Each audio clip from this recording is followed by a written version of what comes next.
करने की कोशिश कर रही है। अब ऐसी अवस्था में जब हमने बार-बार उनसे बात की है और समझौता भी करने की कोशिश की, उनकी ओर से हमेशा नेगेटिव आंसर ही आया है। तो ऐसी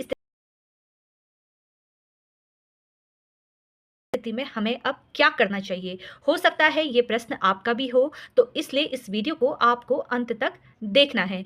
देखिए, जब भी पति और पत्नी के बीच में आपसी मतभेद हो जाता है, चाहे वो परिवार वालों के वजह से हो जाता है या दोनों के विचार आपस में नहीं मिलते हैं, तो ऐसी जब स्थिति उत्पन्न हो जाती है, तो अक्सर पत्नियाँ पति का घर छोड़कर मायके पहुँच जाती है और मायके जाकर वो अपने पति से किसी भी प्रकार से संपर्क में नहीं रहती है, ना ही उनके फ़ोन उठाती हैं, ना ही उनसे बात करने की कोशिश करती है।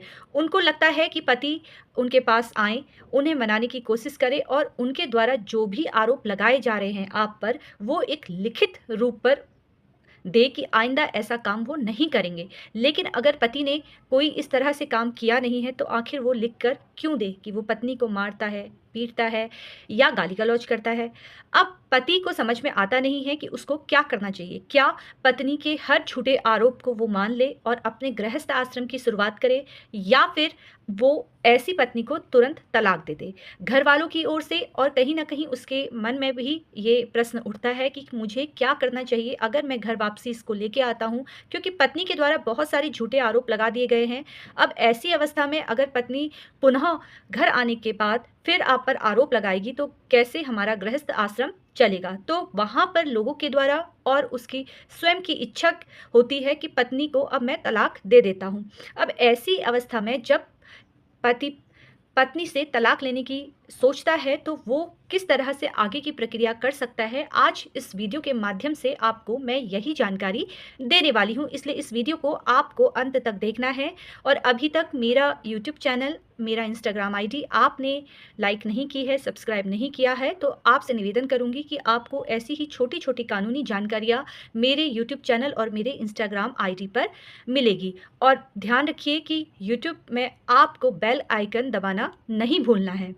देखिए, जब भी स्थिति इस तरह की हो जाती है जहाँ पर पत्नी आपसे बात नहीं करती है और आप चाहते हैं कि पत्नी बात करे, और या तो हम गृहस्थ आश्रम की दोबारा शुरुआत करें या फिर अब इस रिश्ते को ख़त्म ही कर देना बेहतर है दोनों के लिए। जब स्थिति इस तरह से हो जाती है, ऐसी अवस्था में आपको क्या करना है?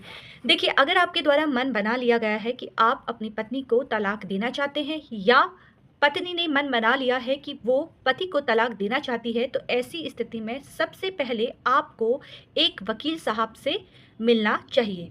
जब आप वकील साहब से मिलते हैं और उनको अपनी बात बताते हैं कि मुझे अब तलाक लेना है, तो ऐसी स्थिति में आपको एक ग्राउंड तैयार करना होता है। उस ग्राउंड को तैयार करने के बाद आपके वकील साहब के द्वारा ड्राफ्टिंग की जाएगी और उसको आपके ज़िले के जो भी फैमिली कोर्ट है, वहाँ पर प्रस्तुत किया जाएगा। तलाक लेने के लिए सबसे पहले एक आधार की ज़रूरत होती है, एक ग्राउंड की ज़रूरत होती है कि आप अपनी पत्नी को या अपने पति को तलाक क्यों देना चाहते हैं। अगर पत्नी घर वापसी नहीं कर रही है और लगातार 2 साल से आप दोनों अलग हैं, तो ऐसे में परित्याग के आधार पर आप अपनी पत्नी से तलाक ले सकते हैं। लेकिन जहाँ पर एक पक्षकार तलाक चाह रहा है और दूसरा पक्षकार किसी भी तरीके से कोई रिस्पॉन्स नहीं कर रहा है या फिर तलाक नहीं चाह रहा है, तो ऐसी स्थिति में एक पक्षकार अपने वकील साहब के पास जाएगा, ड्राफ्ट तैयार करवाएगा और उनके वकील साहब के द्वारा फैमिली कोर्ट पर, यानी कि पारिवारिक न्यायालय पर आवेदन किया जाएगा। जब आवेदन आप करेंगे, तो आवेदन करने के बाद न्यायालय की ओर से एक नोटिस भेजा जाता है कि आपको इतनी तारीख को कोर्ट पर आना है, न्यायालय में उपस्थित होना है। अगर आपकी पत्नी उस दिन, उस तारीख पर आ जाती है, तो वहाँ पर पत्नी के द्वारा जो आप पर आरोप लगाए जाते हैं या उस नोटिस का पत्नी अगर उत्तर देती है, तो आपको मालूम चल जाएगा कि पत्नी के द्वारा उनकी आगे की क्या राय है। क्या वो आपको तलाक देना चाहती हैं या आपको तलाक नहीं देना चाहती है? क्या आप पर वो कोई अन्य आरोप लगाने वाली हैं? नोटिस का उत्तर नोटिस के द्वारा दिया जाता है। लेकिन अगर पत्नी नोटिस भी ना भेजे, ऐसी स्थिति में क्या होगा? ऐसी स्थिति में दोबारा उनके पास नोटिस जाता है और आपके पक्ष में अगर उनके द्वारा किसी भी तरीके से कोई उत्तर नहीं आता है या उनके वकील साहब न्यायालय में उपस्थित नहीं होते हैं, तो ऐसी अवस्था में एक्स पार्टी डिवोर्स हो जाता है।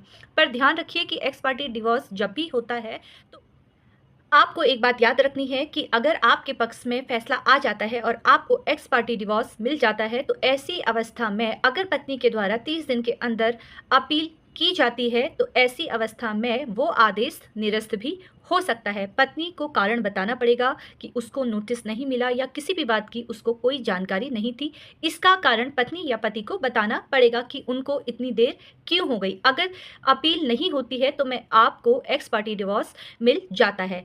अब मान लेते हैं कि पत्नी के द्वारा उपस्थिति हो जाती है। ऐसी अवस्था में क्या होता है कि दोनों पक्षकार एक लिखित कथन पे न्यायालय में अपने कथन देते हैं। दोनों वकील साहब की बहस होती है और जिरह होने के बाद पत्नी या पति को ये साबित करना पड़ेगा कि दूसरा पार्टनर जो भी है उससे वो तलाक क्यों चाहता है, किस आधार पर वो ग्राउंड बनाकर तलाक लेने के लिए आया है। ऐसे में समय लग जाता है अगर एक पक्षकार तलाक चाहता है और दूसरा पक्षकार नहीं चाहता है। मान लेते हैं कि आपके द्वारा ये चाहा है कि आपको अपनी पत्नी से तलाक लेना है या किसी पत्नी को अपने पति से तलाक लेना है, तो ऐसी स्थिति में उसको सारे वो सबूत देने होंगे, उसको आधार बताना होगा कि वो तलाक क्यों चाहती है या चाहता है। अगर वो इस बात को सिद्ध कर देता है, तो उसके पक्ष में फैसला आएगा जहाँ पर आप तलाक ले सकते हैं। लेकिन अगर आपकी पत्नी के द्वारा ये सिद्ध किया जाता है कि आप अगर पत्नी ये सिद्ध कर देती है कि आपके द्वारा क्रूरता की गई है या आपके द्वारा उनको जान से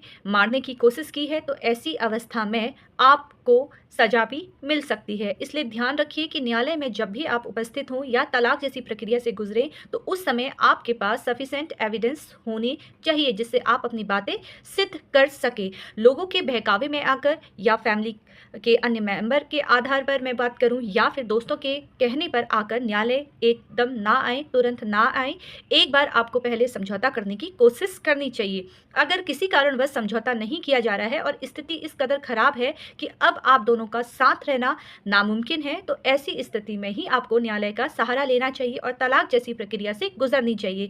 देखिए, जब भी आपसी सहमति से तलाक लिया जाता है, तो वहाँ पर तलाक आसानी से हो जाता है। लेकिन अगर एक पक्षकार तलाक लेना चाहता है और दूसरा पक्षकार तलाक लेने की नहीं सोचता है, तो वहाँ पे काफ़ी समय लगता है और उसके बाद मेंटेनेंस और कस्टडी का मामला तो साथ में ही चलता ही रहता है। और इस समय आप अपने जीवन के कुछ पल, कुछ साल जो हैं आपके काफ़ी मानसिक स्थिति आपकी उस वक़्त काफ़ी ख़राब हो जाती है और कोर्ट कचहरी में आकर समय और पैसा दोनों वेस्ट होता है। इसलिए जब तक आप दोनों के बीच में अगर समझौता हो जाए तो बहुत बेहतर है। किसी काउंसलर के